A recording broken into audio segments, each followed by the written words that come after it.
سورہ بلد. سورہ بلد کا تعارف. مقام نزول. سورہ بلد مکہ مکرمہ میں نازل ہوئی ہے. آیات، کلمات اور حروف کی تعداد. اس صورت میں ایک رکوع، 20 آیتیں، 82 کلمے اور 320 حروف ہیں. بلد نام رکھنے کی وجہ.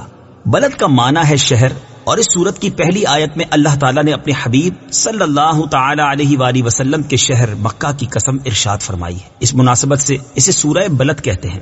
سورہ بلد کے مضامین. اس سورت کا مرکزی مضمون یہ ہے کہ اس میں انسان کی سعادت اور بدبختی کے بارے میں کلام کیا گیا ہے، اور اس میں یہ مضامین بیان ہوئے ہیں. نمبر 1، اس کی ابتدا میں اللہ تعالیٰ نے شہر مکہ کی حضرت ابراہیم علیہ الصلوۃ والسلام اور اپنے حبیب صلی اللہ تعالی علیہ وسلم کی قسم ذکر کر کے فرمایا کہ بے شک ہم نے آدمی کو مشقت میں رہتا پیدا کیا ہے. نمبر 2، بری جگہ اور بری نیت سے مال خرچ کرنے والے کی مذمت بیان کی گئی، اور یہ بتایا گیا کہ وہ یہ نہ سمجھے کہ اسے کوئی نہیں دیکھ رہا بلکہ اللہ تعالیٰ اسے دیکھ رہا ہے. نمبر 3، یہ بیان کیا گیا کہ اللہ تعالیٰ نے انسان کو 2 آنکھیں، زبان اور 2 ہونٹ دیے ہیں، اور اس کے سامنے اچھائی اور برائی دونوں کے راستے واضح کر دیے ہیں. اب اسے اختیار ہے کہ وہ اپنی عقل کو استعمال کرتے ہوئے اپنے لیے جس راستے کو چاہے چن لے. نمبر 4، اس سورت کے آخر میں مال خرچ کرنے کے مصارف بیان کیے گئے، اور یہ بتایا گیا کہ ان جگہوں پر مال خرچ کرنے والا اگر ان لوگوں میں سے ہو جو ایمان لائے اور انہوں نے آپس میں صبر کی نصیحتیں کی اور آپس میں مہربانی کی تاکیدیں کی تو وہ عرش کی دائیں جانب ہوں گے، اور ان کے دائیں ہاتھ میں نامہ اعمال دیا جائے گا. نیز یہ بیان کیا گیا کہ کافروں کو بائیں ہاتھ میں اعمال نامہ دیا جائے گا، اور ان پر ہر طرف سے بند کی ہوئی آگ ہوگی. سورہ فجر کے ساتھ مناسبت. سورہ بلد کی اپنے سے ماقبل سورت فجر کے ساتھ مناسبت یہ ہے کہ سورہ فجر میں مال کی محبت، وراثت کا سارا مال ہڑپ کر جانے اور مسکین کو کھانا کھلانے کی طرف راغب نہ کرنے کی مذمت بیان کی گئی، اور سورہ بلد میں یہ بتایا گیا ہے کہ مالدار شخص کو اپنا مال کن کاموں میں خرچ کرنا چاہیے. بسم اللہ الرحمن الرحیم. ترجمہ: اللہ کے نام سے شروع جو نہایت مہربان رحمت والا ہے. لا اقسم بهذا البلد وانت حل بهذا البلد. ترجمہ: مجھے اس شہر کی قسم جبکہ تم اس شہر میں تشریف فرما ہو. لا اقسم بهذا البلد. مجھے اس شہر کی قسم. تفسیر صراط الجنان میں ہے، اس آیت اور اس کے بعد والی آیت میں ارشاد فرمایا کہ اے پیارے حبیب صلی اللہ تعالی علیہ وآلہ وسلم، مجھے اس شہر مکہ کی قسم جبکہ تم اس شہر میں تشریف فرما ہو. مکہ مکرمہ کے فضائل. یہاں اللہ تعالیٰ نے مکہ مکرمہ کی فضیلت کی وجہ سے اس کی قسم ارشاد فرمائی، اور مکہ مکرمہ کو یہ فضیلت حاصل ہے کہ اللہ تعالیٰ نے اسے حرم اور امن والی جگہ بنایا، اور اس میں موجود مسجد کے بارے میں فرمایا: ان اول بیت وضع للناس للذی ببکة مبارکا وہدی للعالمین فیہ آیات بینات مقام ابراہیم ومن دخلہ کان آمنا. ترجمہ: بے شک سب سے پہلا گھر جو لوگوں کی عبادت کے لیے بنایا گیا وہ ہے جو مکہ میں ہے، برکت والا ہے، اور سارے جہان والوں کے لیے ہدایت ہے. اس میں کھلی نشانیاں ہیں، ابراہیم کے کھڑے ہونے کی جگہ ہے، اور جو اس میں داخل ہوا امن والا ہو گیا.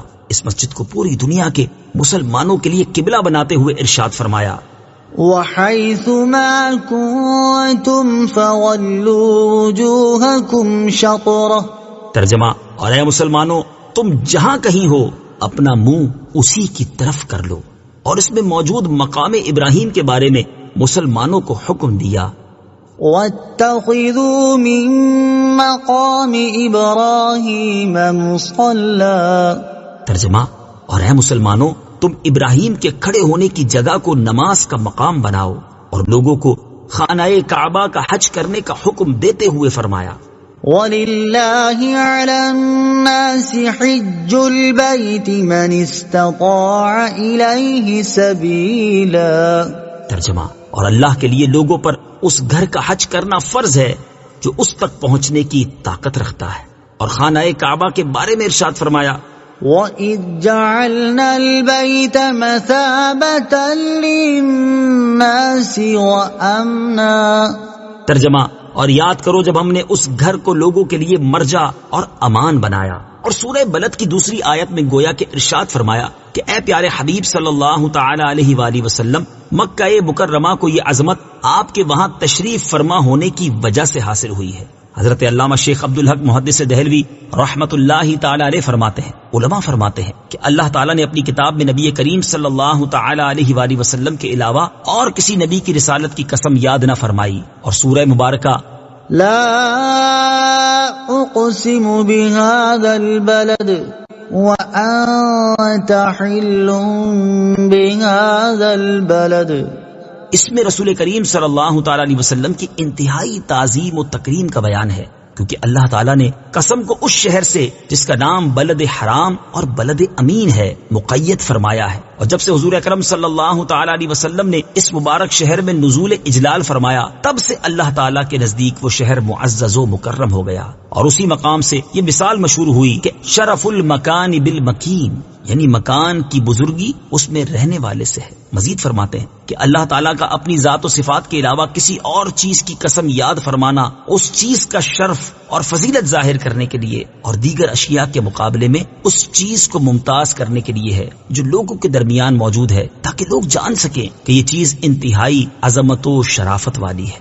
اعلیٰ حضرت امام احمد رضا خان رحمت اللہ تعالی علیہ کیا خوب فرماتے ہیں، وہ خدا نے ہے مرتبہ تجھ کو دیا، نہ کسی کو ملے نہ کسی کو ملا، کہ کلام مجید نے کھائی شہا، تیرے شہر و کلام و بقا کی قسم۔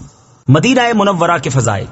اور جب اللہ تعالیٰ کے حکم سے نبی کریم صلی اللہ تعالی علیہ وآلہ وسلم مکہ مکرمہ سے مدینہ منورہ پہنچے تو اس مقام کو کیا کیا عظمتیں حاصل ہوئیں، ان میں سے 7 عظمتیں سماعت کیجیے۔ نمبر 1، حضرت ابو ہریرہ رضی اللہ تعالی عنہ سے روایت ہے، بخاری شریف کی حدیث ہے، رسول اکرم صلی اللہ تعالی علیہ وآلہ وسلم نے ارشاد فرمایا، مجھے اس بستی کی طرف ہجرت کا حکم دیا گیا جو تمام بستیوں کو کھا جاتی ہے، لوگ اسے یثرب کہتے ہیں حالانکہ وہ مدینہ ہے، اور وہ برے لوگوں کو اس طرح دور کرتا ہے جیسے بھٹی لوہے کے میل کچیل کو دور کرتی ہے۔ نمبر 2، حضرت جابر بن سمورہ رضی اللہ تعالی عنہ سے روایت ہے، مسلم شریف کی حدیث ہے، تاجدار رسالت صلی اللہ تعالی علیہ وسلم نے ارشاد فرمایا، بے شک اللہ تعالی نے مدینہ کا نام طیبہ رکھا ہے۔ نمبر 3، حضرت ابو ہریرہ رضی اللہ تعالی عنہ سے روایت ہے، بخاری شریف کی حدیث ہے، تاجدار رسالت صلی اللہ تعالی علیہ وآلہ وسلم نے ارشاد فرمایا، مدینہ منورہ کے دونوں پتھریلے کناروں کے درمیان کی جگہ کو میری زبان سے حرم قرار دیا گیا ہے۔ نمبر 4،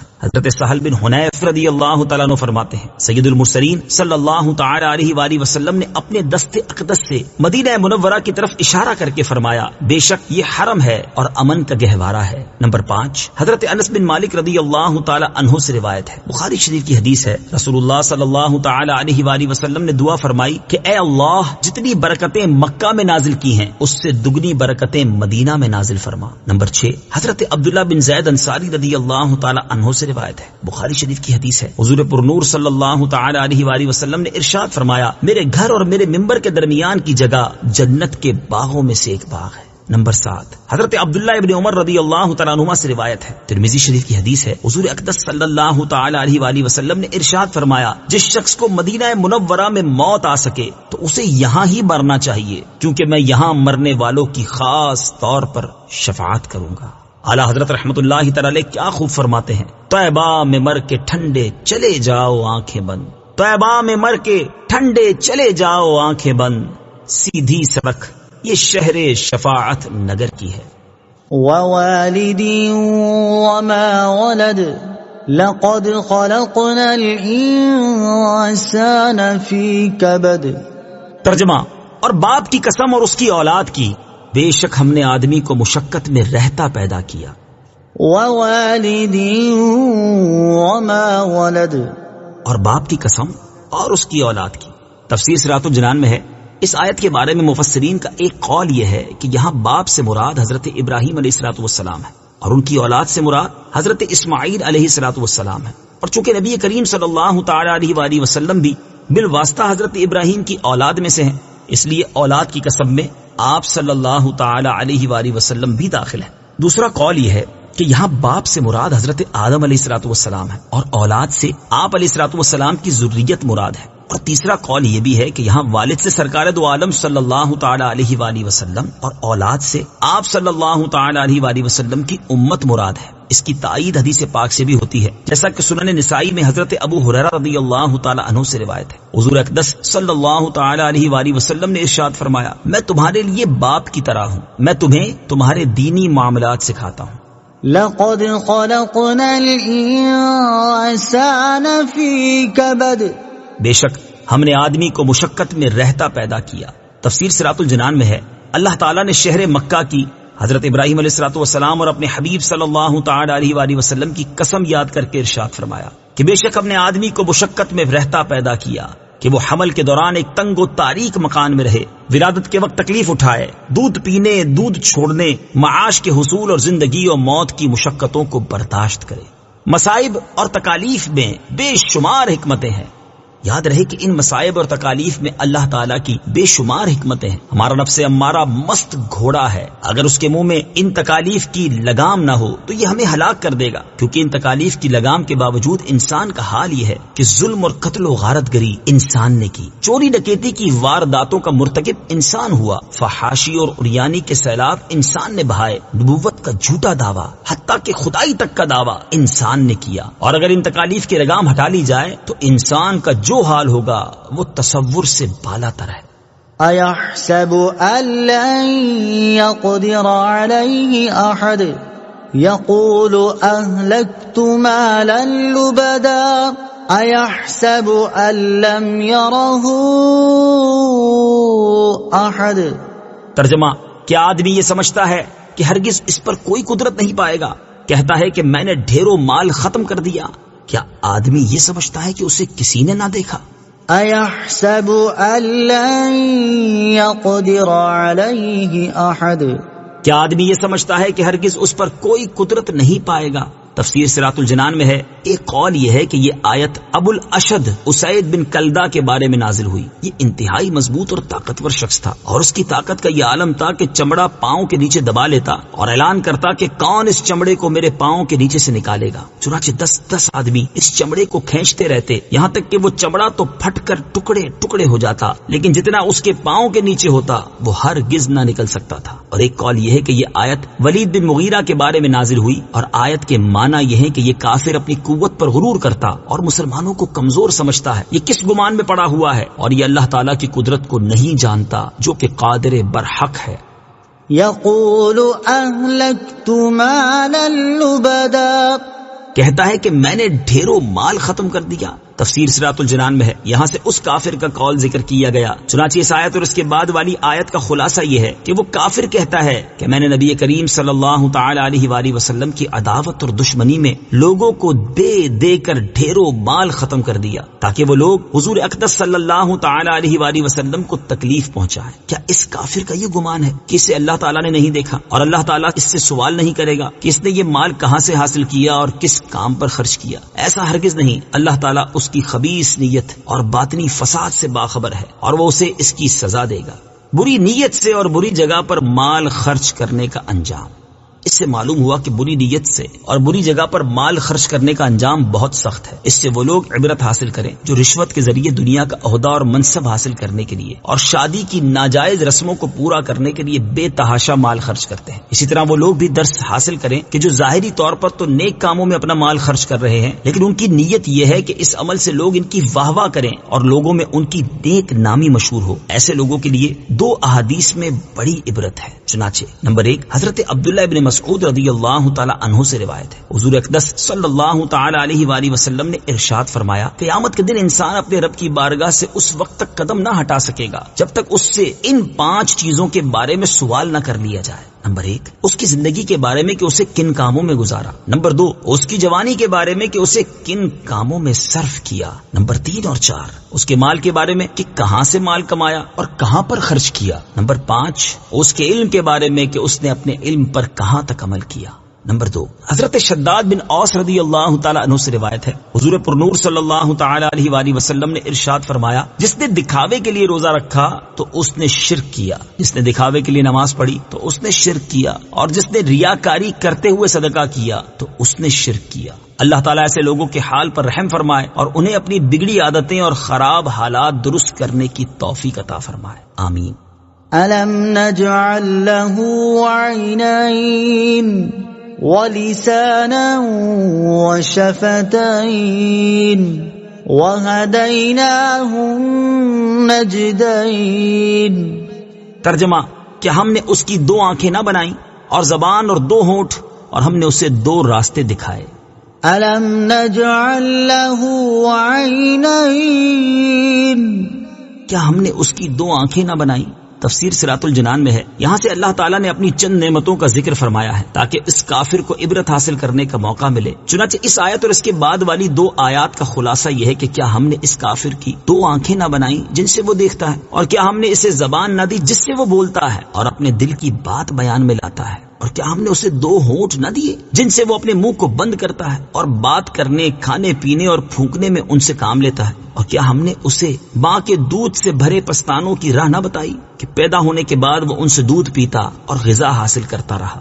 زبان کی اہمیت اور اس کی حفاظت کی ترغیب تفسیر روح البیان میں ہے، اللہ تعالیٰ نے انسان کو زبان عطا کی اور اس میں گفتگو کرنے کی صلاحیت بھی پیدا کی، اور اس نعمت کی اہمیت کا اندازہ اس سے لگایا جا سکتا ہے کہ اس کے ذریعے انسان کلام کرتا اور اپنے دل کی بات بیان کرتا ہے، اس کے ذریعے معاملات سر انجام دیتا اور کھانے والی چیزوں کے ذائقے معلوم کرتا ہے۔ اور اگر انسان کی زبان نہ ہوتی، یا زبان تو ہوتی لیکن اس میں گفتگو کرنے کی صلاحیت نہ ہوتی، تو انسان کو اپنے معاملات سر انجام دینے کے لیے اشارے اور تحریر کا سہارا لینا پڑتا، اور اس سے جو دشواری ہوتی اس کا اندازہ گفتگو کرنے کی صلاحیت سے محروم لوگوں کو دیکھ کر کیا جا سکتا ہے۔ اور اس نعمت پر اللہ تعالیٰ کا جتنا بھی شکر ادا کیا جائے وہ کم ہے۔ حضرت علامہ اسماعیل حقی رحمت اللہ تعالی علیہ فرماتے ہیں، اس آیت میں یہ تنبیہ بھی ہے کہ اچھی اور نیک باتوں کے علاوہ انسان کم کلام کیا کرے اور فضول و بے فائدہ کلام نہ کرے، اور اللہ تعالیٰ نے جو زبان کو منہ کے اندر رکھا اور اس کے آگے 2 ایسے ہونٹ بنا دیے جنہیں کھولے بغیر کلام ممکن نہیں، اس میں یہی حکمت ہے تاکہ بندہ اپنے ہونٹوں کو بند کر کے ان سے کلام نہ کر سکنے پر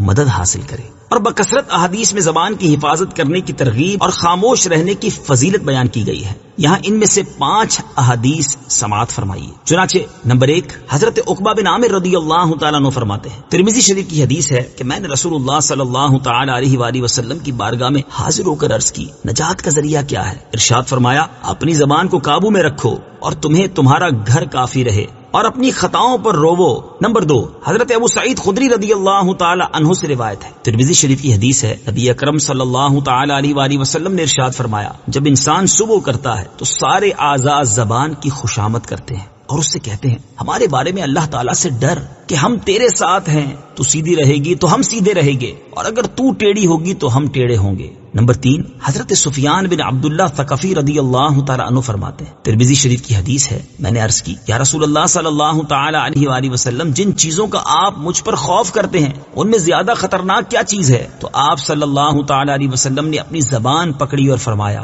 یہ یعنی تمہاری زبان سب سے زیادہ خطرناک ہے۔ نمبر 4، حضرت عبداللہ بن عمر رضی اللہ تعالیٰ عنہ سے روایت ہے، حضور پرنور صلی اللہ تعالی علیہ وآلہ وسلم نے ارشاد فرمایا، جو خاموش رہا نجات پا گیا۔ نمبر 5، حضرت عمران بن حسین رضی اللہ تعالیٰ عنہ سے روایت ہے، نبی کریم صلی اللہ تعالی علیہ وسلم نے ارشاد فرمایا، انسان کا خاموشی پر ثابت رہنا 60 برس کی عبادت سے افضل ہے۔ اللہ تعالیٰ ہمیں زبان جیسی عظیم نعمت کی اہمیت کو سمجھنے، اس نعمت کے ملنے پر اللہ تعالیٰ کا شکر ادا کرنے، فضول اور بیکار باتوں اور ناجائز کلام سے اس کی حفاظت کرنے کی توفیق عطا فرمائے، آمین۔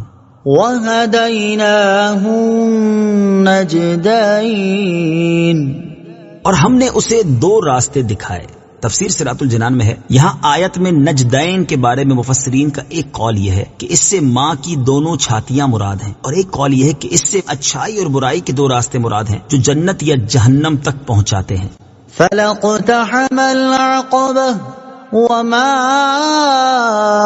أَدْرَاكَ مَا الْعَقَبَةُ فَكُّ رَقَبَةٍ أَوْ إِطْعَامٌ فِي يَوْمٍ ذِي مَسْغَبَةٍ يَتِيمًا ذَا مَقْرَبَةٍ أَوْ مِسْكِينًا ذَا مَتْرَبَةٍ ترجمہ: پھر بغیر سوچے سمجھے کیوں نہ گھاٹی میں کود پڑا، اور تجھے کیا معلوم کہ وہ گھاٹی کیا ہے؟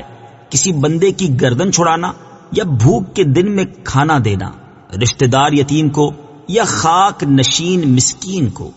فَلَاقْتَحَمَ الْعَقَبَةَ، پھر بغیر سوچے سمجھے کیوں نہ گھاٹی میں کود پڑا۔ تفسیر صراط الجنان میں ہے، یعنی جب اللہ تعالیٰ کی نعمتیں ظاہر اور وافر ہیں تو اس پر لازم تھا کہ وہ ان نعمتوں کا شکر ادا کرے، لیکن اس نے نیک اعمال کر کے ان جلیل اور عظیم نعمتوں کا شکر ادا نہ کیا۔ یہاں نیک اعمال کرنے کو گھاٹی میں کودنے سے اس مناسبت کی وجہ سے تعبیر کیا گیا کہ جس طرح گھاٹی میں چلنا اس پر دشوار ہے، اسی طرح نیکیوں کے راستے پر چلنا نفس پر دشوار ہے۔ وَمَا أَدْرَاكَ مَا الْعَقَبَةُ، اور تجھے کیا معلوم کہ وہ گھاٹی کیا ہے؟ تفسیر صراط الجنان میں ہے، اس آیت اور اس کے بعد والی 4 آیات کا خلاصہ یہ ہے کہ اور تجھے کیا معلوم کہ وہ گھاٹی کیا ہے اور اس میں کودنا کیا ہے۔ وہ گھاٹی اور اس میں کودنا یہ ہے: نمبر 1، کسی بندے کی گردن غلامی سے چھڑانا۔ یہ عمل خواہ اس طرح ہو کہ کسی غلام کو آزاد کر دے، یا اس طرح ہو کہ مکاتب غلام کو اتنا مال دے دے جس سے وہ آزادی حاصل کر سکے، یا کسی غلام کو آزاد کرانے میں مدد کرے، یا کسی قیدی یا قرض دار کو رہا کرانے میں ان کی مدد کرے۔ نیز اس کے یہ معنی بھی ہو سکتے ہیں کہ نیک اعمال اختیار کر کے اپنی گردن آخرت کے عذاب سے چھڑائے۔ نمبر 2، قحط اور تنگی کے دن رشتہ دار یتیم کو یا خاک نشین مسکین کو کھانا دینا جو کہ انتہائی تنگ دست اور مصیبت زدہ ہو، نہ اس کے پاس اوڑھنے کے لیے کچھ ہو اور نہ بچھانے کے لیے کچھ ہو، کیونکہ قحط کے دنوں میں مال نکالنا نفس پر بہت شاق اور اجر عظیم ملنے کا سبب ہوتا ہے۔ غلام آزاد کرنے یا آزادی میں اس کی مدد کرنے کے فضائل۔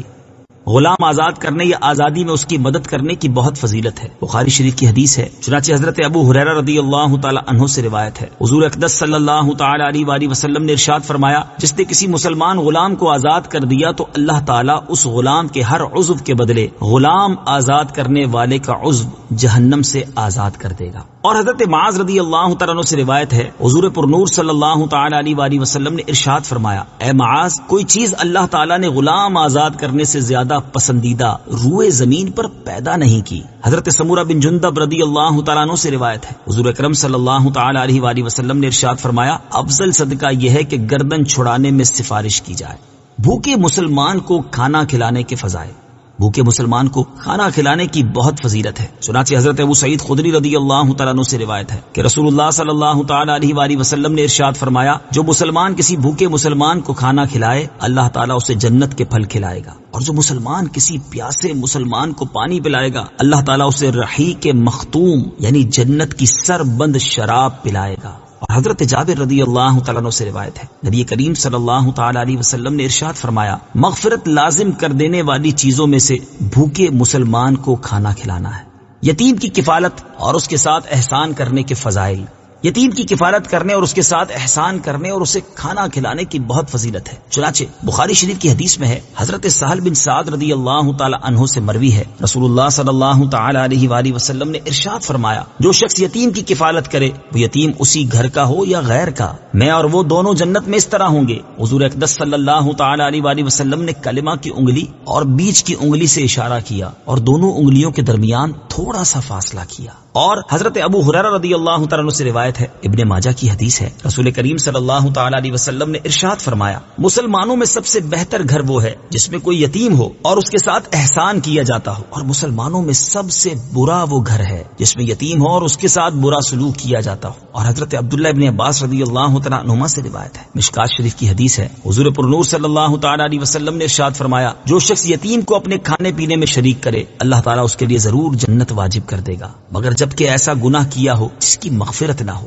مسکین کی مدد کرنے اور اسے کھانا کھلانے کے فضائل۔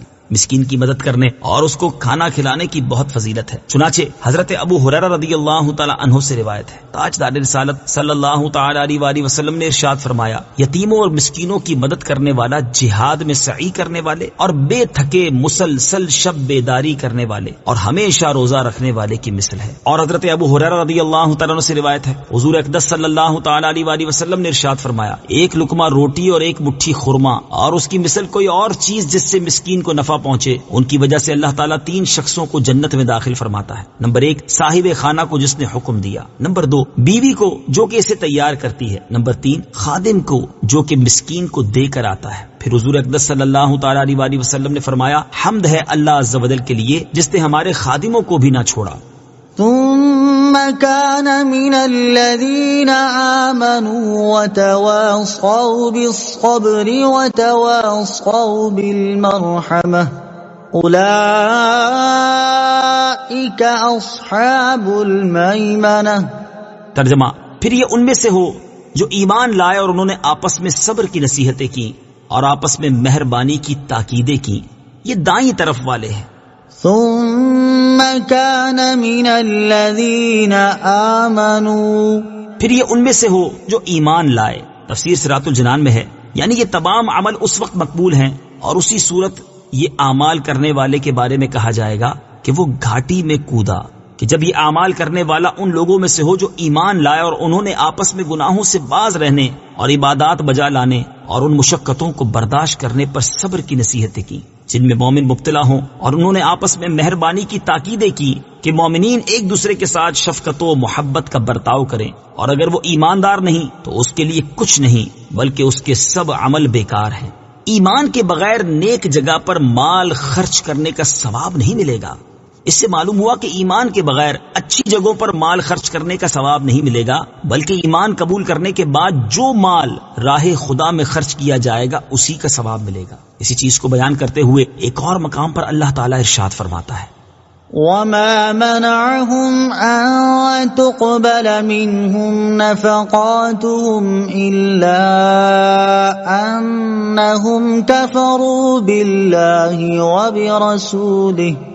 ترجمہ، اور ان کے صدقات قبول کیے جانے سے یہ بات مانے ہے کہ انہوں نے اللہ اور اس کے رسول کے ساتھ کفر کیا، لہٰذا جو کافر یہ چاہتا ہو کہ اسے اللہ تعالیٰ کی راہ میں مال خرچ کرنے اور نیک اعمال کرنے پر ثواب ملے تو اسے چاہیے کہ پہلے توحید و رسالت پر ایمان لائے اور اس کے بعد مال خرچ کرے اور دیگر نیک اعمال کرے تاکہ اسے اللہ تعالیٰ کی بارگاہ سے ثواب حاصل ہو۔ اولئک اصحاب المیمنہ، یہ دائیں طرف والے ہیں۔ تفسیر صراط الجنان میں ہے یعنی جن میں یہ اوصاف پائے جاتے ہیں یہ دائیں طرف والے ہیں، جنہیں ان کے نامہ اعمال دائیں ہاتھ میں دیے جائیں گے اور وہ عرش کی دائیں جانب سے جنت میں داخل ہوں گے۔ اس سے معلوم ہوا کہ آپس میں صبر کی نصیحتیں اور مہربانی کی تاکیدیں کرنے والے مسلمانوں کا اللہ تعالیٰ کی بارگاہ میں مقام، رتبہ اور درجہ بہت بلند ہے۔ والذین کفروا بآیاتنا هم اصحاب المشأمة علیہم نار مؤصدہ۔ ترجمہ، اور جنہوں نے ہماری آیتوں کے ساتھ کفر کیا وہ بائیں طرف والے ہیں، ان پر ہر طرف سے بند کی ہوئی آگ ہوگی۔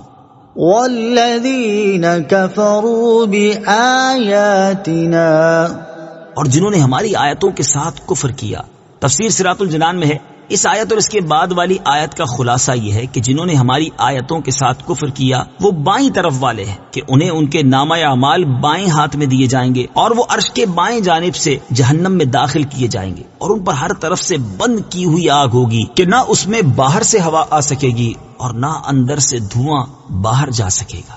صدق اللہ العظیم۔